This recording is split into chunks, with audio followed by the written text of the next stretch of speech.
Bago sa saksi, nagsampa ng reklamong isang babae sa Bulacan laban sa yaya ng kanyang sanggol na anak. Lapnos ang balat ng sanggol matapos siyang mabanlian ng mainit na tubig habang pinapaliguan umano ng yaya. Saksi, si Jamie Santos.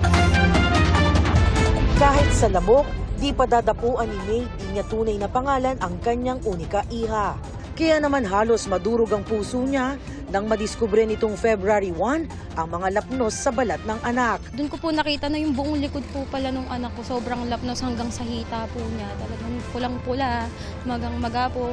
Dinala ang bata sa ospital para mabigyang lunas. Doon po namin nalaman na nasa first and second degree po yung naging paso nung anak ko. Hanggang sa talagang nagpapakamatay, iyak po siya. Siyempre po masakit sa akin, wala akong magawa. Hindi ko man lang nasakulon yung anak ko. Binalikan ni May ang kanilang CCTV footage para malaman ang nangyari. Sa CCTV na ibinigay sa GMA Integrated News, 9:39 ng umaga, nang paliguan ng yaya ang baby sa loob ng CR. Pero maya-maya, maririnig ang palahaw ng sanggol.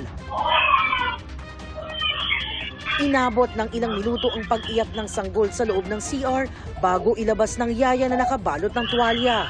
Sa sala, makikitang ilang beses pinunasan ng sanggol at wala pa ring tigil sa pag-iyak.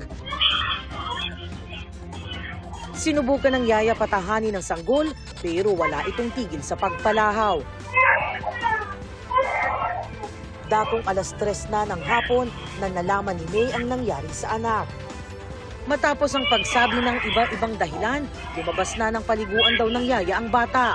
Nabuhusan niya ito ng mainit na tubig. Halos mamatay po yung anak ko eh. Kung paano po kung wala kami that time, paano po kung pares kaming hindi kayang umuwi ng ganong oras, paano na lang po yung anak ko.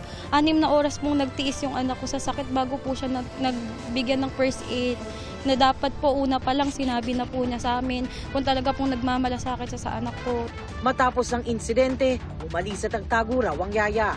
8 buwan pa lamang daw nila kasama sa bahay ang yaya ng bata. Sa isang agency daw sila nakahanap ng makakatuwang sa pag-alaga sa anak dahil naghahanap buhay silang mag-asawa. Sinubukan namin tawagan ang mga numero ng agency na hawak ni May at nakapaskil sa kanilang social media page pero di na ito makontak.